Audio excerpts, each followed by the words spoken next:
자, 이슈를 한번 좀 바꿔볼게요. 아까 리오남에 관련해서 자세하게 이야기를 좀 해주셨는데 연관해서 북한 관련된 걸 한번 좀 먼저 다루고 뒤에 가서 양문석 문제를 좀 짧게 한번 다뤄보겠습니다. 자, 미 자유아시아 방송이 있었죠. 한번 저 사진 먼저 한번 보여주시겠습니까? 예, 이 사진 많이 봤죠? 또 다른 사진 하나 보여주실래요? 그 사진, 예, 이 두 개의 사진입니다. 앞사진, 뒷사진 연거푸로 다시 한번 보여주세요. 지금 저 앞사진은 백두산에 오르는 김정은의 모습입니다. 그 옆에 김여정도 있네요. 백마를 타고 가는 모습이고 뒤에 사진, 아까 사진을 보면 저게 오를로프 트로터라는 품종이라고 합니다. 최근에 북한이 러시아산 고가의 말 24마리 지금 저걸 산 겁니다. 저 품종을 샀다고 그러죠. 지금 북한에서는 평북 지역을 포함해서 압록강 일대의 대규모 수해로 인해서 2,000명 이상이 사망한 걸로 지금 거의 확인이 됩니다.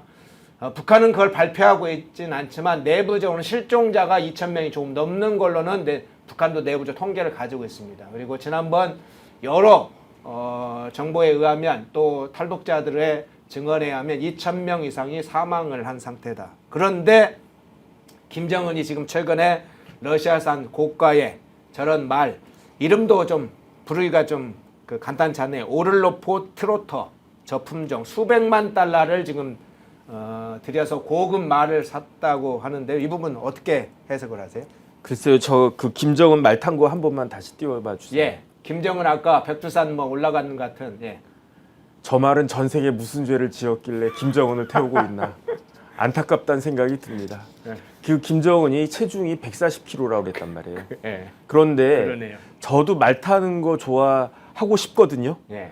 그 제가 어떤 이야기 들었냐면은 이제 승마를 배우면 뭐 골프도 안 친대요. 네. 승마를 배우면 그렇게 그 재밌다고 그러더라고요. 아, 그래요? 저는 이제 말을 이렇게 타본 적이 없어요. 그 앞에서 누가 이렇게 질질질 이렇게 끌고 제주도 같은 데 가면 그냥 태우면 앞에 그 계신 분이 이제 걸어서 말 곱비 잡고 이렇게 그건 한번 타봤는데 저도 말을 갖다가 잘 타보고 싶다는 그런 생각은 드는데 그다음 뭐 말 타면 운동도 많이 되고 참 뭐 좋다 뭐 그런 이야기를 들었는데 근데 제가 무슨 이야기 들었냐면 승마할 때 80kg가 넘어가는 사람들은 말 안 태워준다는 얘기 들었거든요. 아, 그래요? 제가 얼핏 들었어요. 그게 근데 동물 학대가 되나요? 아니 그 말도 말을 못해서 그렇지 말이 얼마나 힘들겠습니까? 네. 그러니까 그 한 80kg 정도까지는 돼야 말이 어느 정도 그냥 웬만한 말들이 버티지 80kg 넘어가고 그러면은 그 아마 쉽지 않다라고 제가 들은 기억이 나는데 물론 정확하진 않습니다. 그런데 김정은 최근 몸무게가 140kg라고 국정원에서 밝혔다고 그러는데 정말로 명마 중에 명마가 아니면은 김정은의 140kg를 받아줄 수 있을까? 허리 부러지겠는데요? 허리 부러질 수도 있죠. 아니 그다음 예컨대 어렸을 때는 제가 뭐 우리 애들 목마도 태워주고 그런단 말이에요. 지금 우리 애가 저보다 키가 더 크고 그런데 몸무게도 뭐 그놈이 한 80몇 킬로 나갈 것 같은데 제가 우리 애 목마 태워놓고 일어날 수 있겠습니까? 못 일어나요. 그러니까 저 100만은 참 전 세계 무슨 죄를 지었길래 저런 말을 타나. 근데 웃을 일이 아니잖아요. 예, 그러네요. 북한이라고 한 나라는 정말로 거지 같은 나라예요. 정말로 나라 중에 거지가 있다라고 하면 저런 나라 아니겠습니까? 저는 어떤 생각이 드냐면은 옛날에 제가 이제 빨치산 관련된 그런 책들을 갖다가 몇 권 읽었었어요. 네. 그때 이제 뭐 이병주의 그 지리산도 읽었고, 그다음에 이태가 쓴 남북은 뭐 거의 내용은 그 빨치산 관련된 내용은 비슷하더라고요. 그런 종류의 책들을 갖다 쭉 읽었는데 북한이라고 한 나라는요 빨치산 같은 나라예요. 없어져가는 소멸해가는 빨치산 같은 나중에 빨치산들 어떻게 됩니까? 보급도 안 되고 그러니까 누더기 입고 거지같이 그러고 다니지 않았습니까? 네. 북한이라고 한 나라 대부분의 그 주민들은 대부분의 인민들은 지금 저렇게 살고 있고 그 중에 빨치산 중에서도요 그때 이제 무슨 뭐 누구야 이현상 같은 사람들은 그래도 거기 그 안에서도 나름 호의호식하지 않았습니까? 그 역할을 지금 김정은이 하는 거다. 그 다음에 김정은이 얼마나 지금 마음이 초급하겠습니까? 저는 김정은이 술 없으면 잠도 못 잔다 뭐 그런 이야기도 들었는데 네.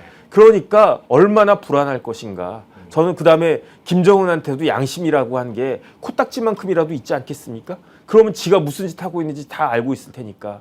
그러니까 빨리 저 북한의 그 무도한 정권이 그 붕괴가 되어야 된다. 저는 그런 생각이 듭니다. 예. 댓글에 동물학대란 얘기가 굉장히 많네요. 천수경님, 나래님, 동물학대죠. 이렇게 의견 주셨고, 연님은 김정은 타는 말 관절 수술. 그렇군요. 말이 너무 불쌍하네요. 최정숙님 이렇게 주셨고, 산지기님이 사람 굶어 죽는데 지는 비싼 말 타고 룰루랄라. 저러니 세계의 눈에서 완전 밉상이 되죠. 예, 그런 의견도 주셨네요. 그런데 북한에서 저렇게 사실은 이제 고급 말 타는 것 또는 승마하는 것, 백두혈통이나 김정은이 특별하게 허락한 일종의 붉은 귀족들 일부만 탈 수 있는 거잖아요. 네네. 그 아무나 저것도 승마를 막 할 수 있는 것들 아니란 말이에요. 네네. 예, 그런데 이제 그 문제하고 또 하나는 김정은은 저렇게 왜 백마를 타고 자꾸 저런 모습을 노출시키는 걸까요? 글쎄 이제 우리나라에서도 그 승마가 나름 대중화되어 있다라고 해도 그래도 승마하는 사람이 그렇게 많지는 않잖아요. 그러니까 북한은 우리나라도 그런데 하물며 북한에선 어떨 것인가. 그 다음에 저렇게 백마 타고 하는 거는요. 북한은 공산주의 국가가 아니란 이야기예요. 북한은 어떤 국가냐? 봉건주의 국가 아니겠습니까? 임금님이잖아요, 임금님. 말 타고 다니는 임금님. 멋있어 보여야 되잖아요. 그러니까 그런데 이제 뭐 예컨대 그 무슨 그러니까 스포츠카 뭐 페라리 같은 거 거기도 말 그려져 있지만 김정은이 페라리 타고 딱 등장하면은 그 인민들이 그걸 보고 우리 그 뭐야 수령 동지 뭐 멋있다라고 그렇게 이야기하겠습니까? 그거보다는 백마가 낫지 않나? 아마 그 생각을 저도 하는데요. 근데 말탄 모습하고 그 말탄 김정은의 모습은 뭔가 그 굉장히 그 비율적으로도 맞지 않고 김정은은 뭘 해도 그립이 좋지 않은 것 같습니다. 그냥 인민복 입고 그냥 허름만 나룻배나 타고 다니는 게 그나마 김정은 수준에는 맞는 것이 아닌가 싶습니다. 인민배 타다가 너무 체중이 그것도 많이 나가지고 기우뚱하면요. 그러면 좋죠. 그렇게 되기를 바라고 있는데. 네. 네. 대참극이 일어나면 우리한테는 또 국수 먹는 일이 연거푸 생기겠네요. 예. 이야기 한번 여쭤볼게요. 리일규 전 쿠바 주재 북한 대사관 정무참사가 최근에 국민일보와 인터뷰를 했는데 김정은에 대해서 이렇게 얘기했어요. 필요하면 조선노동당 당원 500만 명만 빼고 다 죽일 수 있는 사람이다. 자기가 필요하다면 당원이 아닌 사람들은 다 죽일 수 있는 사람이다. 북한 최고위층 출신의 인사가 이야기를 해서 더 주목받을 수밖에 없는데 이 부분, 이 발언 어떻게 들으셨어요? 저는 잘못됐다고 생각하는데요. 그래요? 김정은은 다 죽일 수 있는 사람이다. 아니 500만 명도 아니고 당원 500만 명을 왜 뺍니까? 예. 김정은이 누구 죽였습니까? 장성택 죽였잖아요. 네. 장성택 어떤 사람입니까? 장성택은 당원이 아니었나요? 장성택은 고모부였잖아요. 그러니까 어렸을 때 장성택 눈에는 조카잖아요. 처조카란 말이에요. 그러면 김정은이가 어렸을 때는 통통하고 김주애처럼 귀여울 수도 있지. 그러면 장성택이 정은아 일로 와라 그러면서 사탕도 주고 빵도 주고 그다음에 뭐 목마도 태워주고 그러지 않았겠습니까? 네. 고모부니까. 그러니까 저는 고모부가 아니에요. 왜냐하면 저희 집사람 쪽에는 남자가 없어. 그러니까 처남이 없어. 뭐 그러니까 고모부가 제가 될 수가 없나? 어쨌든 그렇죠. 근데 이모부는 이모부란 말이에요. 그 저희 뭐 처형도 있고 뭐 그러니까 그쪽 조카들은 제가 이제 이모부가 되는 거지. 생각해 보면 그런 처조카들 중에 이쁘고 다 어렸을 땐 다 이쁘잖아요. 그래 늘 이쁘다 해주고 뭐 그랬을 텐데. 그런데 김정은은 자기를 이뻐해 줬을 거라고 저는 생각이 되는 고모부 장성택을 어떻게 죽였습니까? 그냥 뭐 교수형으로 죽인 것도 아니고 그냥 총살로 죽인 것도 아니고 대한민국에서는요 사형수들 사형 집행을 일반 사형수들은 그 교수형을 하고요. 지금 뭐 사형 집행 안 한 지 오래됐지만 군인들은 총살형 하거든요. 네. 그런데 장성택은 어떻게 했습니까? 그런 식으로 죽였습니까? 아니잖아요. 고사포로 죽였죠. 그냥 아예 태워버렸잖아요. 네. 그 다음에 그 김정은이 우리나라 그 서해 공무원 그 순직하신 공무하다가 순직하신 그 공무원 어떻게 살해했습니까? 그랬잖아요. 그러니까 장성택도 자기의 친고모부 자기하고 관계가 없는 사람이 아니고 어렸을 때부터 잘 알고 자기를 이뻐했을 거라고 저는 생각하는데 그 사람마저도 저렇게 잔인하게 죽일 수 있는 그런 사람인데 당원 500만 명 왜 뺍니까? 자기 마음에 그러니까 우리나라 역사책 보면요.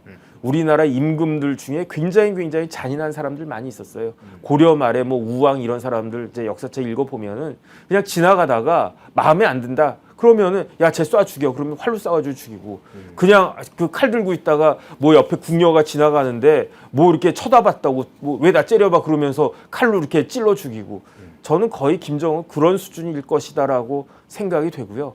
나라가 그 지도자가 저 정도 되는 그러한 그 나라는 그런 사회는 지탱하기 어렵다. 저는 북한이 그 끝이 멀지 않았을 것 같다는 그러한 개인적인 뇌피셜이 자꾸 듭니다. 예.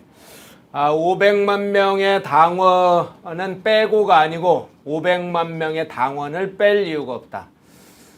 지금 뭐 2천만의 북한 주민들 중에 500만 명은 빼고 다 죽일 수 있다고 했는데 정영진 변호사님, 김정은이 왜 500만 명을 빼냐?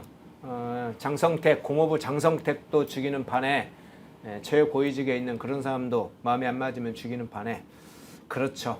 김정은은 본인과 그 딸과 뭐 부인 정도 해야 할까요? 김여 정도 죽일 수 있죠. 그런 상황이네요. 지금 이야기를 했던 리일규 쿠바 대사 이야기도 충격적이었는데 한 번 더 들으니까 굉장히 더 충격적이네요. 리일규 참사가 오히려 정영진 변호사님 얘기를 한번 들었어야 되네요. 자, 북한 관련된 거 하나만 더 여쭤볼게요. 북한에서 지난 7월에 한국 드라마를 봤다고 중학생 30명이 총살되는 일도, 공개 총살되는 일도 있었습니다. 네네. 그리고 작년 말 그리고 올해 초에 영거푸 뭐 반동사상 문화 배격법을 제정하고 그걸 지금 공표를 하면서 굉장히 많은 사람들이 이걸 연행되고 체포되고 총살되는 상황이 지금 왔는데 이건 좀 체제 내부의 위기 상황의 어떤 흐름일까요? 그 부분은 어떻게 해석을 하세요? 나라가 망조 같은 거 아니겠습니까? 어떻게 드라마 봤다고 사람을 죽입니까? 그 다음에 죽이는 대상이 예컨대 저 같은 사람이 나이도 먹고 아예 저런 새끼는 어차피 그 뭐 개조도 안 될 거야. 그러니까 죽여버려. 그러면 또 모르겠는데 어린 중학생, 미성년자 중학생들을 그것도 한 명도 한두 명도 아니고 30명씩이나 총살을 갖다가 한다? 저는 이게 아직까지도 믿어지지가 않아요. 정말 그랬을까? 아무리 북한이라고 하더라도 정말 이런 일이 벌어졌을까? 그런데 만약에 이런 일이 벌어지고 있는 사회라고 하면 그게 그런 사회가 지탱이 되어서야 되겠습니까? 그것보다 더 무도한 사회가 어디 있습니까? 지금 우리나라도 인구가 줄어들고 있다라고 하지만 북한 인구는 확 줄었어요. 예. 북한에서 90년대에 200만, 300만 그 세상을 죽었잖아요. 예. 굶어 죽었다고요.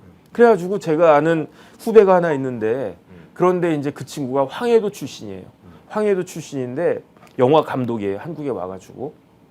근데 보통 때는 그냥 목공일 같은 거에서 돈 벌고 영화를 너무 이렇게 좋아하기 때문에 그렇게 번 돈으로 이렇게 단편 영화 같은 거 만들고 그렇게 살아간 아주 건실한 후배인데 그 친구가 황해도 출신인데 제가 물어봤어요. 야, 너는 왜 황해도에서부터 이렇게 먼 길 돌아가지고 한국을 갔다 왔느냐? 그랬더니 자기가 어렸을 때 굉장히 존경하던 선생님이 그때 90년대에 굶어 죽었대요.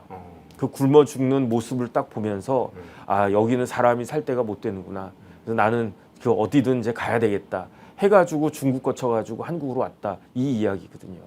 굶어 죽는 것도 진짜 뭐 말이 안 된다고 생각을 하는데 이런 정도 사안 가지고 그 총살을 갖다가 한다? 그러면 북한에 나만 할 사람이 없다. 저는 그런 생각이 들고요. 참 안타깝다는 그런 생각이 듭니다. 예. 김정은이 고급말 러시아제 고급말을 샀다. 수백만 달러가 들었겠죠. 자, 그 돈이면 뭐 일부의 분석에 의하면 북한 주민들 최소 3년간 옥수수라든가 이런 최소의 식량 정도는 구입을 해서 굶주림은 최소 면할 수 있다 이렇게 얘기하죠. 그걸 말 사용하는데 24마리 사는데 사용했다고 합니다. 그 소식 전하면서 북한 현황 한번 짚어봤고요. 마지막으로 양문성 문제 한번 잠깐 살펴보겠습니다. 먼저 영상 잠깐 한번 짧은 영상 한번 잠깐 볼까요? 부끄럽지 않아요? 제가 부끄럽다고 하실 일은 아닌 것 같습니다. 의원님. 실장이 부끄러워 해야 되는 거죠. 존경하는 네, 예. 제가 말씀드리고자 하는 실장이 부끄러워 해야 되는 거 아니에요? 그러면 그렇지 질의를 정리해 주십시오. 네, 똑같은 이야기를 했는데 존경하는 의원님, 다 국민들께서 어디 상으로 소리를 전화하잖아요. 내가 지금 이야기하고 있잖아. 혼내잖아요. 지금 보냈잖아요. 위원장이 보냈잖아요. 네, 양문석 의원님 수고하셨습니다. 어디서 씨래? 잘못 물어봤어요. 어디서 씨래? 당신 몇 살인데? 아니, 아예 지금 갔다. 어디서 씨래? 아, 그러니까. 위원장이 이순 실장이 내가 만들어야 된다니요. 위원장이 그랬다니요. 위원장만 나들어요. 이순 실장이 말씀하세요. 양문석 의원님 수고하셨습니다. 자, 조용해 주시고. 자, 다음은 자, 국회 운영위원회 장면입니다. 성태윤 정책실장에 대해서 질의를 하면서 거칠게 이야기를 하더니 무슨 발악을 하는 그 목소리인 것 같아요. 양문석 사실은 지난 총선 때도 크게 문제가 됐었죠. 총선 전에도 민주당 내부에서도 어떤 저런 인간이 있어 할 정도의 인간이었죠. 무슨 초딩생도 저렇게까지는 이야기를 안 할 텐데 저 운영위 장면 어떻게 보셨어요? 제가 양문석 의원하고는 방송을 여러 번 했었어요. 그래요? 예, 그때 이제 패널로 나와가지고 저랑 같이 이제 뭐 민주당 쪽으로 나와서 방송했는데 옆에서 들을 때는 재미있었어요. 그때는 저 정도는 아니었거든요. 근데 시원시원하게 그때도 이제 목소리는 높았는데 뭐 재미있다 옆에서 듣기에. 그 다음에 양문석 의원 패널로 나오면 시청률이 잘 나왔어요. 왜냐하면 민주당 사람들 입장에서 야 시원하다 뭐 그런 생각을 갖다가 했으니까. 근데 저는 굉장히 안타깝다 뭐 그런 생각이 들 수밖에 없는 게 양문석 의원은 저럴 수밖에 없어요. 지금 마음이 얼마나 안 좋겠습니까? 그렇게 어거지로 이재명을 갖다가 그냥 거의 뭐 절대자처럼 막 그렇게 해가지고 계속 통영에서 나와가지고 떨어지다가 그러다가 어떻게 됐습니까? 이제 그 안산인가요? 그쪽 안산인가? 그쪽으로 이제 지역구 옮겨가지고 전해철 제끼고 공천 받아가지고 국회의원이 되나 싶었는데 그러다 보니까 재산 공개하는 과정에서 이제 본인의 집이 어떻게 이제 그 사게 됐는지 구입하게 됐는지 그걸 갖다가 알게 된 거 아니겠습니까? 예. 그 이야기는 뭐냐면요. 양문석 그 의원이 아무리 뭐라고 그래도 굉장히 돈을 밝히는 사람이란 이야기고요. 곧 죽어도 나는 강남에서 한강변이 보이는 큰 아파트에 살아야 된다. 내 경제적 수준이 이거밖에 안 돼도 나는 그래도 근사한 집에 살아야 된다. 그 다음에 내가 돈 많이 벌어야 된다. 그런 마음이 있는 거 아니겠습니까? 아니 내 재산이 10억밖에 없으면은 10억에 해당하는 집을 찾으면 되잖아요. 그런데 그냥 뭐 그 돈을 갖다가 그것도 그 어떻게 대구에서 받습니까? 그 대구에서 대출 받았다는 이야기는 처음부터 대구 갔다는 이야기가 아니라고 저는 생각하거든요. 서울에서 찾아보다가 없으니까. 그러니까 저기 그 고향 뭐 그 통영이나 그런 쪽 갔는데 거기서도 없으니까. 그러니까 뭐 전라도도 가고 충청도도 가고 그러다가 아 대구 여기 수성 새마을금고에서 이거 돈 나올 수 있겠다 해가지고 그렇게 한 거 아니겠습니까? 그게 다 이제 오픈이 됐잖아요. 양문석 후보 혐의가 사기죄, 사문서 위조 동행사죄, 업무방해죄, 공직선거법 위반죄 이렇게 된단 말이에요. 그러니까 양문석 의원이 국회의원직을 유지하는 기간은 이제 얼마 안 되는 거예요. 그 다음에 4년 이내에 뭐 대법원 판결까지 나올 거라고 저는 생각을 하는데 그 다음에 그 양문석의 정치적 생명은 끝난 거죠. 대법원 판결이 확정이 되는 순간. 그러니까 지금은 국회의원인데 이 국회의원직을 1년을 더 할지 2년을 더 할지 3년을 더 할지 모르겠고 그 다음에 국회의원 내가 그 국회의원이 되기로 마음을 먹었을 때 정치하기로 마음 먹었을 때 초선 의원 딱 한 번만 하고 끝내겠다라고 생각한 사람이 있었겠습니까? 양문석 의원이 그런 생각 가졌겠습니까? 그런데 이거는 누가 봐도 더 이상 정치 생명은 연장되기 어렵고 그 와중에 양문석 의원 집 팔았는지 안 팔았는지 모르겠는데요. 만약에 집 팔았다라고 하면 그러면 손해 많이 봤을 거예요. 왜냐하면 대출 같은 거 뭐 다 꾸고 막 그래야 되니까. 그러니까 경제적으로도 그렇게 돈 밝힐 것으로 생각되는 사람이 그래도 경제적으로도 뭐 10억인지 20억인지 얼마인지 모르겠지만 손해 보고 그러니까 그냥 짜증이 이대로 나는 거지. 그러니까 보통 때 같으면 이 정도로 이야기할 그 이야기도 지금은 이렇게 올라갈 수밖에 없는 거 아닌가. 그러니까 지금 방송에 나오는 건 우리는 저런 것만 보지만 네. 방송에 나오지 않는 뭐 상임위원회든지 뭐 여기저기 뭐 회의할 때 양문석 의원의 그 태도를 보면 오죽했으면 민주당 의원들이 저렇게 만류를 할까. 저 자리에서만 그런 게 아니란 이야기거든요. 한두 번만 저런 게 아니란 이야기거든요. 그러니까 뭐 우리 국민들이 뭐 저 같은 사람이 그냥 뭐 그럴 수 있겠다 이해는 되지만 그렇다고 하더라도 뭐 이걸 갖다 어떻게 이해할 수가 있겠습니까? 저는 그런 생각이 들고요. 예. 그다음에 본인이 스스로 알아서 자제하는 수밖에 없을 것 같은데 그게 가능할까? 저는 그런 생각이 듭니다. 마지막 질문으로 이걸 드려야 되겠네요. 지금 이달 중순경에 양문석 의원이 검찰의 비공개로 소환돼서 조사를 받았다고 합니다. 앞서 얘기했던 특가법상 사기와 선거법 위반 혐의로 비공개 조사를 받았다고 하는데 지난번에는 경찰과 검찰이 자택 등 포함해서 압수수색을 했어요. 그러면 비공개 소환 조사를 지금 양문석을 대상으로 했다면 지금 기소에 거의 임박했다고 좀 봐야 될까요? 아니면 시간적으로는 조금 더 여러 조사들이 더 필요하다고 보시나요? 이제 그 9월에는 기소할 것 같은데요. 네. 그것도 늦어요. 뭐 이런 수사하는데 뭐 몇 개월씩이나 합니까? 양문석 후보 문제가 나온 게 3월 말 4월 초였을 거예요. 그러면 4, 5, 6, 7, 8, 5개월 지났단 말이죠. 제가 봤을 때 그 다음에 이제 금감원에서 또 그 초벌 조사하지 않았습니까? 예. 그런 것들 딱 봤을 때 검찰에서 그냥 빨리빨리 저 같으면 벌써 기소하고 그 재판 시작했을 것 같은데 그런데 어쨌든 뭐 검찰이 바쁘신가 보죠. 뭐 근데 어쨌든 9월에는 기소가 이루어질 것이다. 그렇게 생각이 됩니다. 네. 오늘 조희연 대법원 선고 이재명 재판 김정은의 사치의 눈이 먼 백마의 눈이 먼 김정은의 행태 그리고 양문석 정말 발악하고 광기에 걸린 양문석 구속이 치료제가 될까요? 자, 그런 문제 다뤄봤습니다. 정혁진 변호사님이었습니다. 네, 감사합니다.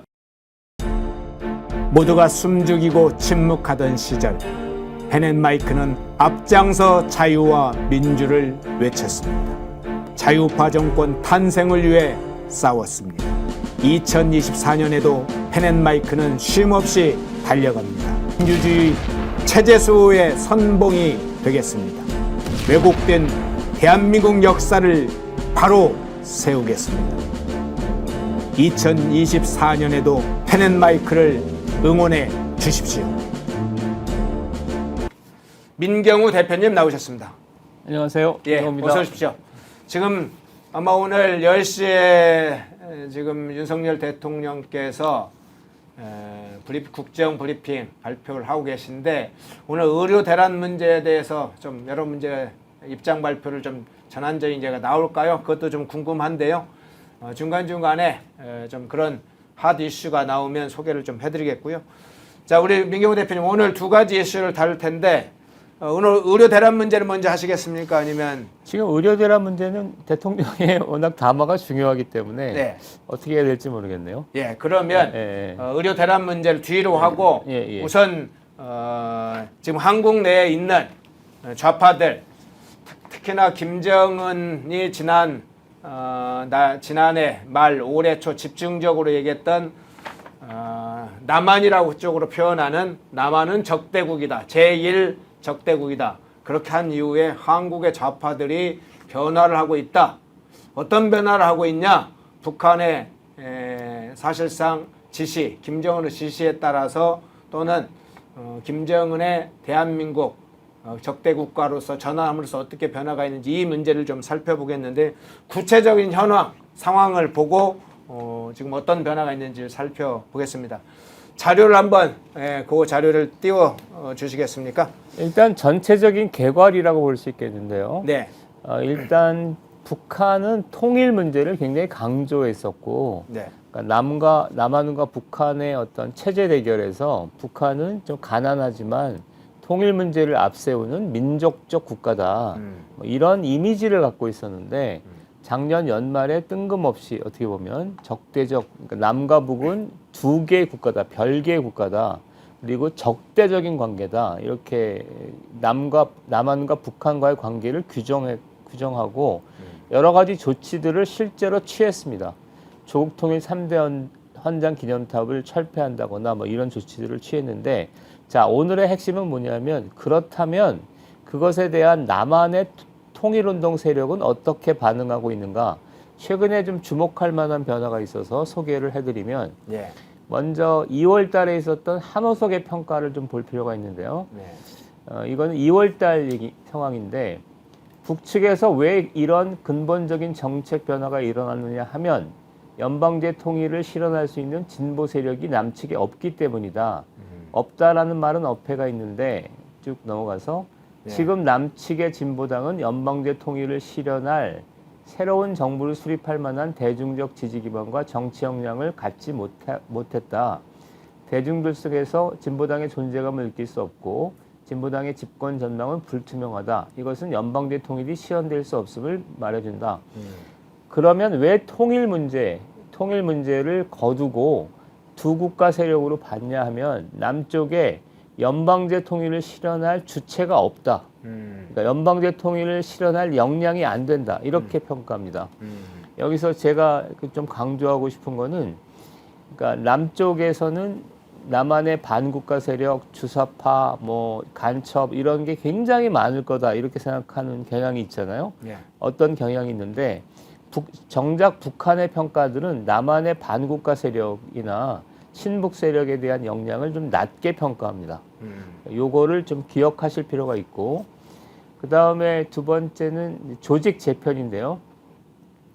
그러니까 그러니까 남한의 통일운동에서 이제 이 통일론과 그 다음에 적대적 두 국가론을 상징하는 조직은 범민련 남측본부와 6.15 공동위원회인데, 범민련 남측본부가 자주연합으로 바뀌었는데, 자, 여기서 조국통일범민족연합 남측본부가 풀네임입니다. 예. 여기서 다시 한번 얘기를 해주시겠어요? 예, 조국통일범민족연합 남측본부. 예. 이게 주사파를 상징하는 조직이었고, 제가 그 조직에 10년간 사무처장을 했었죠. 네.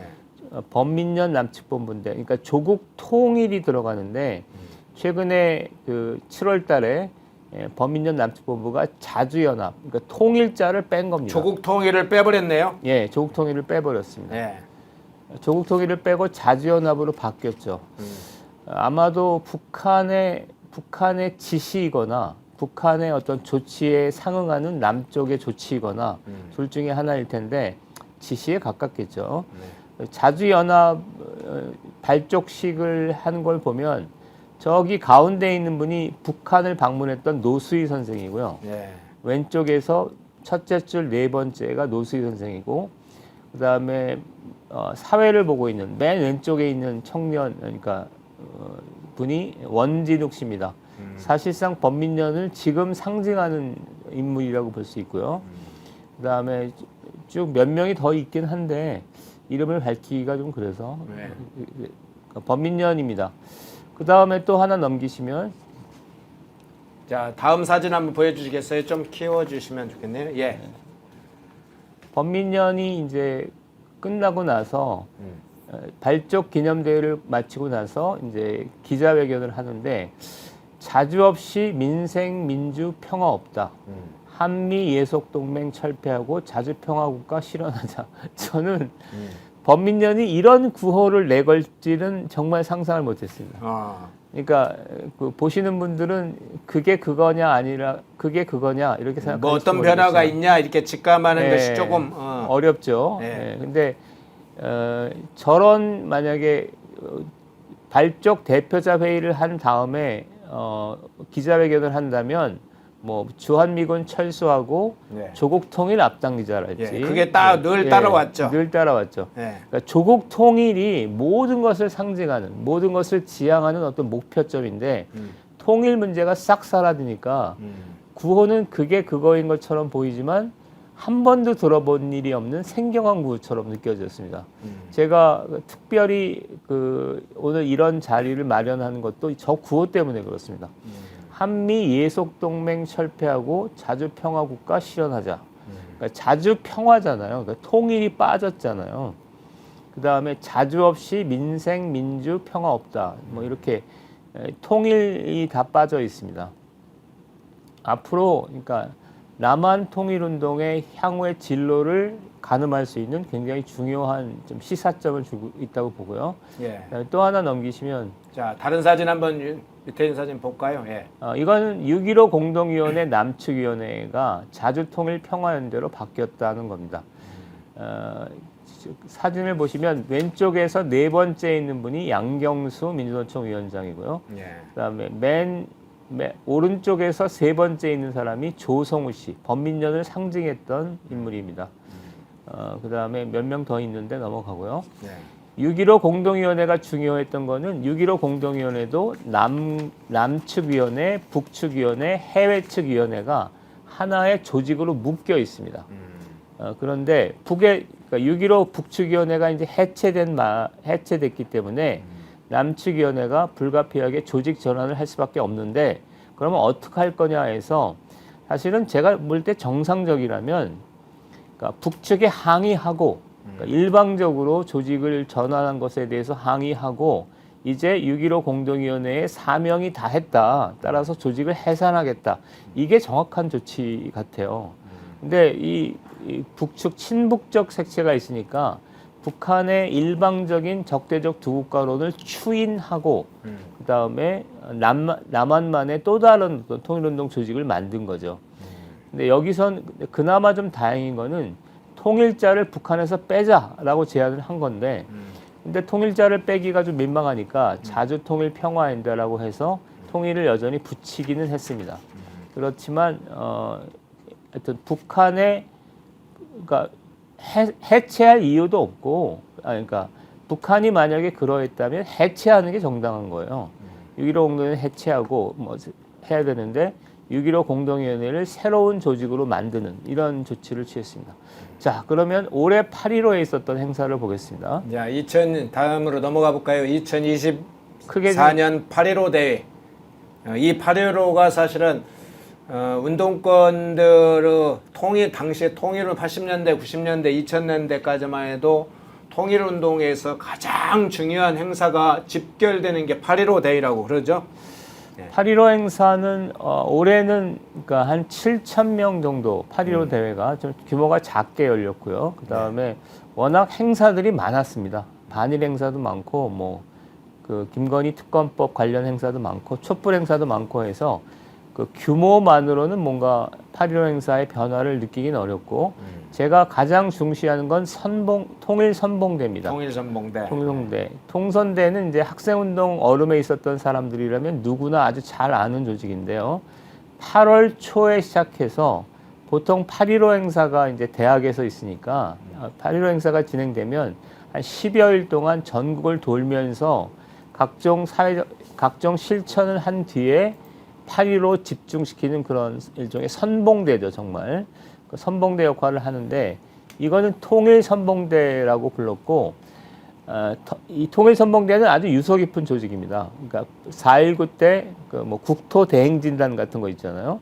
보통 청년들을 규합해서 전국을 돌면서 뭐 국토를 행진하면서 또 우리나라만 있었던 것도 아니고 뭐 독일이나 뭐 이런 데도 있었던 조직이죠. 그래서 통일선봉대가 늘 있었는데 여기도 이름이 통일자가 들어가잖아요. 그런데 이름이 바뀌었습니다. 그래서 기자회견한 걸 보시면 전쟁 조장, 한미일 군사동맹 추진, 윤석열 정권 퇴진. 이거는 아무것도 아니죠. 전쟁 조장, 한미일 군사동맹 추진, 윤석열 정권 퇴진. 이거는 그냥 구호에 지나지 않고 통일선봉대가 뭐라고 이름을 바뀌었냐? 자주평화실천단 이렇게 이름을 바꿨습니다. 제가 볼 때는 저는 이제 저 세계에서 30년 이상을 살았는데 자주평화실천단 굉장히 생경한 이름입니다. 왜 그러냐면 통일이 빠졌기 때문에. 그러니까 통일을 빼고 아까 했던 것처럼 자주평화실천단이고 조금만 서너 줄만 넘기시면 여기에 이게 근데 어떤 그러니까 좀 친북적인 어떤 단체, 범민련, 무슨 뭐 대진련 이런 단체들이 동의한 게 아니고 이 실천단에는 이들은 2일 오전 11시 서울 광화문 세종대왕 앞에서 출정 기자회견을 열고 전쟁을 조장하는 윤석열 정권 퇴진을 촉구했는데 실천단에는 민주노총, 한국노총, 전현농은 전농, 농민 조직의 여성 조직입니다. 진보 대학생 넷, 대학생 진보연합, 민주주의 자주통일 대학생협의회, 민대협이라고 하죠. 대학생 결의 하나, 전국 빈중행동 등 500여 명이 참여했다. 그러니까 통일선봉대를 자주평화실천단으로 바꾸는데 범민련이나 대진연과 같은 일부 친북단체만 동의한 게 아니고 민주노총, 한국노총 등 통일운동에 관여하는 거의 모든 단체들이 여기에 합의했다는 겁니다. 그러니까 북한의 적대적 두국가론을 한 우여곡절을 거쳐서 한 8개월 만에 한국의 남한의 통일운동 단체들이 모두 합의해서 이제는 통일자를 빼고 자주 평화를 중심으로 새롭게 진영을 갖추자 이렇게 합의하고 실천을 했다는 것으로 볼 수 있죠.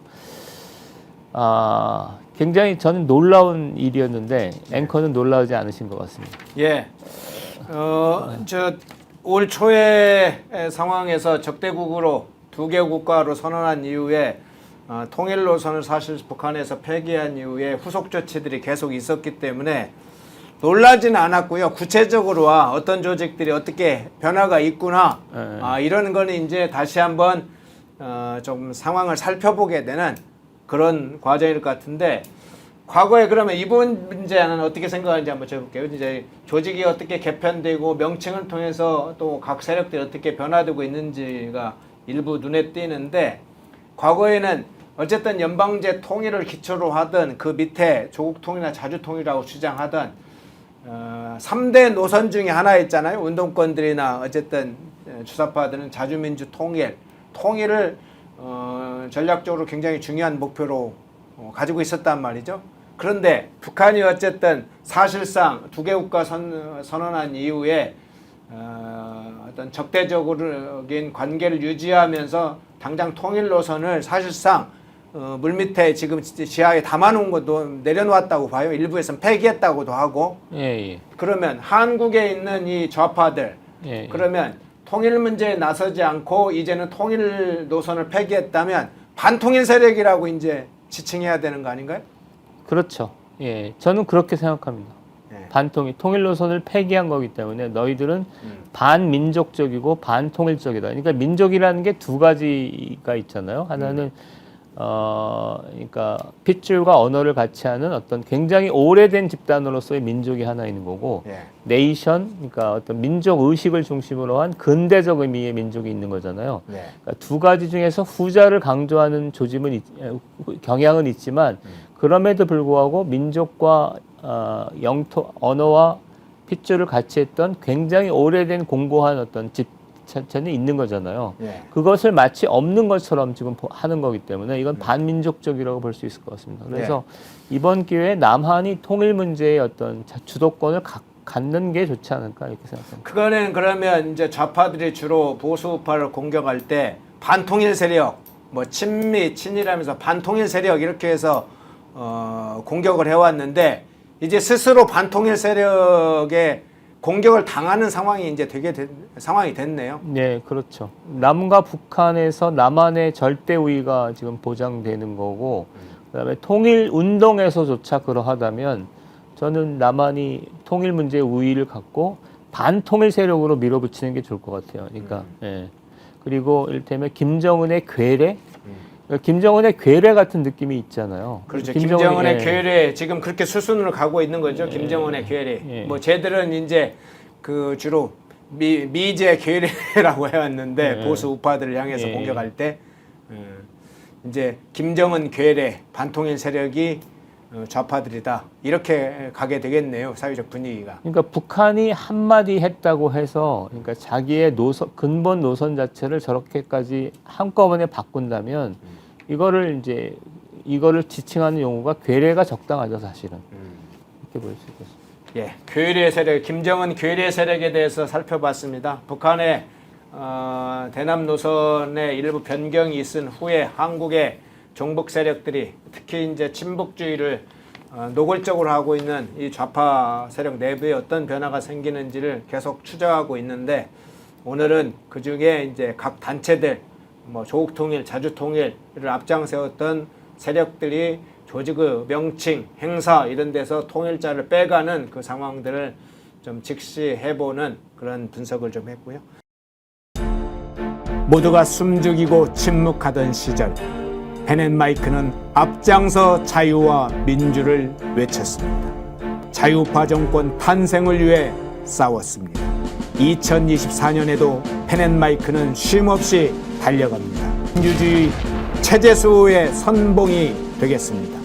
왜곡된 대한민국 역사를 바로 세우겠습니다. 2024년에도 펜앤마이크를 응원해 주십시오.